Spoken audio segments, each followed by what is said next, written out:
Testosterone കൊണ്ട് പുരുഷന്മാർക്ക് എന്തൊക്കെയുണ്ടാവും? രാമൻ എന്ത് തോന്നുന്നു? എന്തൊക്കെ എഫക്റ്റാണ് ടെസ്റ്റോസ്റ്ററോൺ കൊണ്ട് ഒരു പുരുഷന് എന്തായിരിക്കും?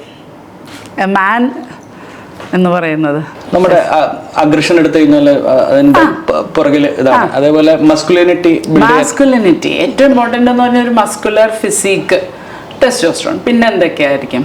യൂത്ത് മെയിൻറ്റെയിൻ ചെയ്യുന്നതിന്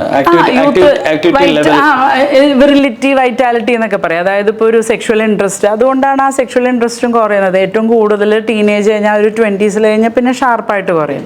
അത് മാത്രമല്ല അവരുടെ ശരീരത്തിലുള്ള മറ്റ് ഫങ്ഷൻസ്, ഇപ്പോൾ കാർഡിയാക് ഫങ്ഷൻസും മസ്കുലർ ഫങ്ഷൻസും മസ്കുലോ സ്കെലിറ്റൽ ഫങ്ഷൻ, എല്ലാ ഫങ്ഷനെയും ടെസ്റ്റോസ്റ്ററോൺ എഫക്റ്റ് ചെയ്യുന്നുണ്ട്.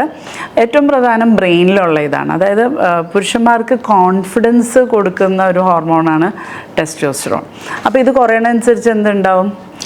കോൺഫിഡൻസ് കുറയും. പിന്നെ ഇത് കുറയുന്നത് കൊണ്ടാണ് ആ സെക്ഷുവലായിട്ടുള്ള കപ്പാസിറ്റി എന്ന് വേണമെങ്കിൽ നമുക്ക് പറയാം, ആ കഴിവുകളും കുറഞ്ഞു വരും.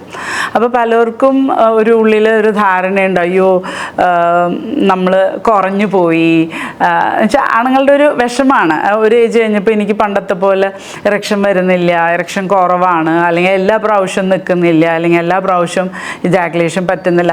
അപ്പോൾ അങ്ങനെയുള്ള ഒരു എന്താ പറയുക, വേണമെങ്കിൽ അപകർഷബോധം, അങ്ങനെയുള്ള ഒരു ഫീലിങ്സ് പ്രായമായി വരുമ്പോൾ ആണുങ്ങൾക്ക് കൂടുതലാണ്.